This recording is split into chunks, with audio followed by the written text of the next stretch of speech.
On a mountainous stretch of terrain known simply as Interstate 77, one man was said to come across a most eerie sight in the thick of darkness. The road was mostly deserted at that time of night, if not for a lone driver by the name Woodrow Derenberger, who was on his way home.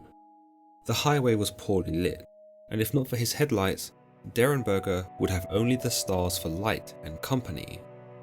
But despite the ominous feel of a nighttime drive across a lonely highway, Derenberger had made this very trip hundreds of times. He knew the road well enough, and so was most likely not expecting to come across a being that would change his life forever.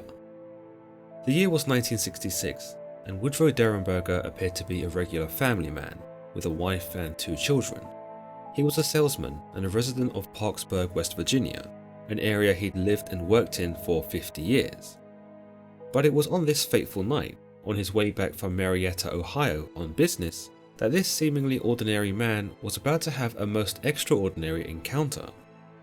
At the intersection of Route 47 on Interstate 77, a large vehicle overtook Derenberger's truck, but not just any vehicle. To Derenberger, this was undoubtedly a spaceship, or at least an unidentified flying object.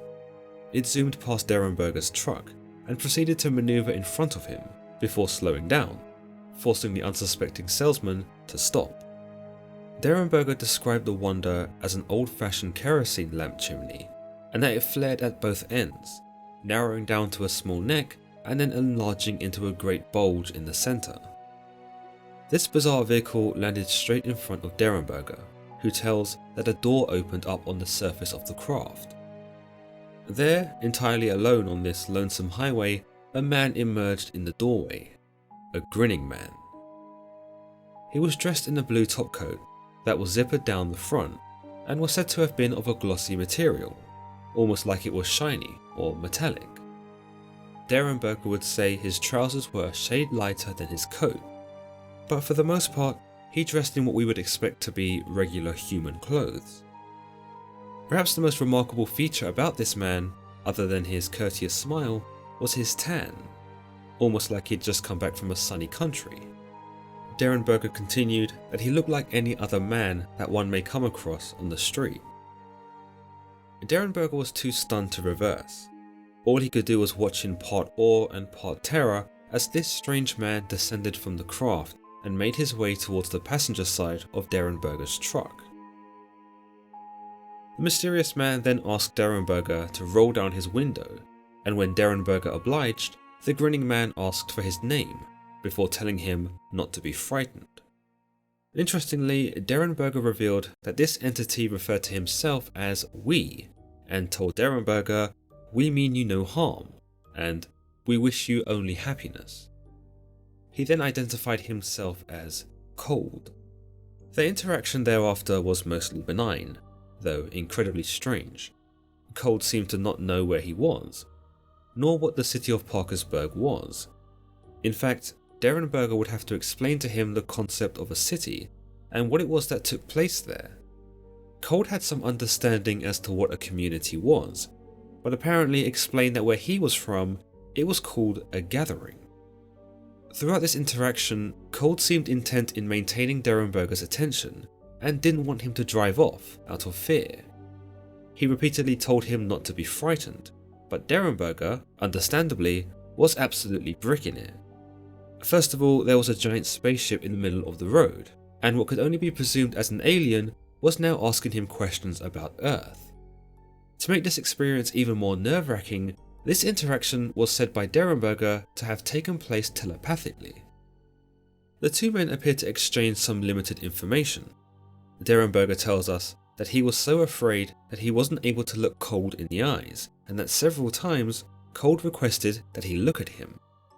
Upon reflection, Derenberger believed that had he obliged, he might have been able to understand more of what Cold was trying to tell him.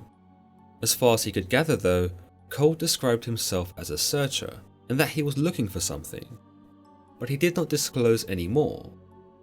After the interaction was over, Cold was said to have bid Derenberger goodnight, but not before telling him, "We will see you again." He then boarded his spaceship, where Derenberger claimed to have seen the outline of another man in the doorway of the craft.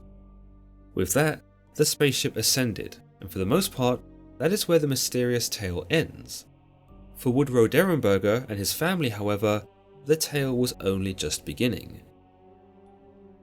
When Derenberger returned home, he immediately told his wife of what he'd seen.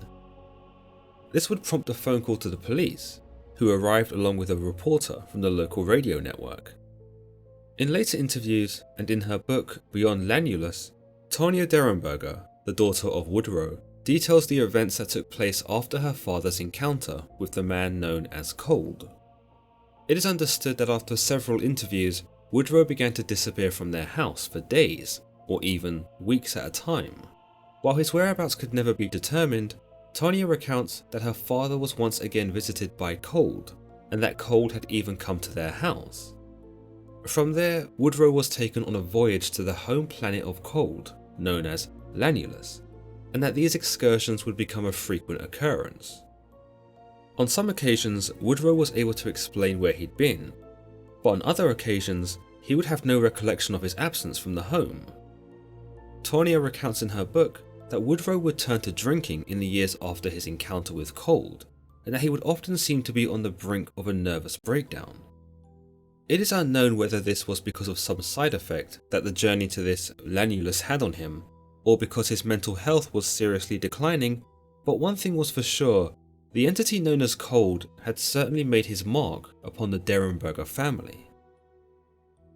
In his later years, Woodrow was said to make peace with his past, and there did not seem to be much in the way of new encounters with Cold, nor new trips to Lanulus. Given that Woodrow would seldom reveal any information about Cold or Lanulus, it is unknown whether the pair had some kind of falling out, or whether Woodrow had seen something in this new world that had changed him in some way. Whatever the case, Tonya reported seeing Cold at Woodrow's funeral, and that he too had aged since she'd last seen him. Whilst Woodrow's account appears to be the most well known, and certainly the most detailed, there do exist other accounts of those who had run into this grinning man, though his appearance differs slightly. In what is sometimes thought to be the first sighting of Indrid Cold, that which took place a month before Woodrow's encounter, two boys by the name Martin Munov and James Yankitis were walking along 4th Street in New Jersey when they came across a man standing near a fence. This man then proceeded to chase the boys until they were able to evade him. Whilst there is little to corroborate this story, and very little to suggest a connection to Indrid Cold, the boys would describe him as being unusually tall and having a constant grin. They would also add on that this man had no nose, no ears, and no hair. One similarity other than the grin, however, was that this man was wearing a reflective metallic suit, much like the one Woodrow Derenberger had described. In another semi-well-known story relating to Indrid Cold, a family in, where else but Point Pleasant, West Virginia, were experiencing what they determined to be a haunting in their home. On one night, the daughter of the Lilly family, named Linda, was said to awake to the presence of a man standing over her. Like in the previous cases, this man maintained a constant grin and proceeded to pace around the bed, showing no signs of anything but delight as Linda screamed. Linda hid under the covers from her tormentor, but when she mustered up the bravery to peek out from the duvet, he was gone. Now, many of you are likely thinking that the stories relating to Indrid Cold are pretty easy to falsify. And you're right. All you need to do is have a grinning man and you're already halfway there. It's easy to see how these stories have captivated our imaginations though, given that grinning, in a constant fashion, is perhaps one of the most creepiest things ever. I mean, in 2020, what does anyone have to be grinning about? It's unsettling at the best of times to consider someone with an eternal grin plastered on their face, but in the thick of night, and in our most vulnerable states, a grinning man is enough to have any of us crossing the road, and maybe quickening our pace. But where do these ideas come from? Well, in the case of the first sighting in 1966, this could very well have been two boys getting spooked by the sight of a man and simply embellishing the story thereafter, whether intentionally or not. The case of Linda Lilly hiding from this grinning man under her duvet covers could be explained by a case of sleep paralysis, or even a vivid nightmare. But the case of Woodrow Derenberger is a little harder to debunk. For anyone wishing to hear his account, it is available on YouTube, and I'll leave a link to it in the comments below.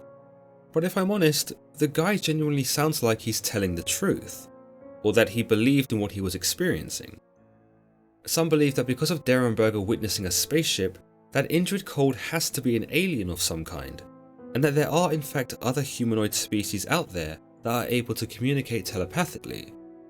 Of course, others are far more skeptical and believe that Derenberger was simply overstressed from work and was beginning to suffer from mental illness. This would suggest that whilst Derenberger believed in what he saw, he was actually suffering from some delusion. Another idea suggested by skeptics is that Woodrow was having an affair, and that he made up this whole escapade so as to distract from the actual truth of his infidelity. In relation to this, another idea is that Woodrow was secretly homosexual, and that this Indrid Cold was actually his lover, hence why he would end up at their house, and why Woodrow would disappear with him for weeks at a time. Unable to accept the truth about him, the entity of Indrid Cold and the world of Lanulus became how the family coped with Woodrow's sexuality. But these ideas are merely speculations, and the truth is, none of us will likely ever know what really happened that night in November 1966 on Interstate 77. Do you guys have any stories about Indrid Cold? Have you ever experienced a case of a grinning man that communicated with you telepathically? Or maybe you've seen a similar spaceship to the one Woodrow had seen some 50 years ago. Let me know in the comments below, and as always, don't forget to give this video a thumbs up and don't forget to subscribe. Until next time.